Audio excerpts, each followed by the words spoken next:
अयत्नादापाद्य त्रिभुवनमवैरव्यतिकरम् दशास्यो यद्बाहु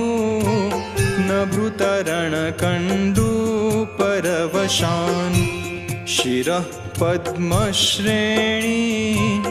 रचितचरणाम्भोरुहबले स्थिरायास्त्वद्भक्ते स्त्रीपुरहरविस्फुर्जितमिदम् अमुष्यत्वत्सेवा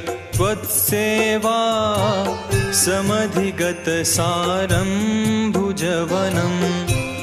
बलात् कैलासेऽपि त्वदधिवसतो विक्रमयतः अलभ्या पाताले प्यलसचलिताङ्गुष्ठशि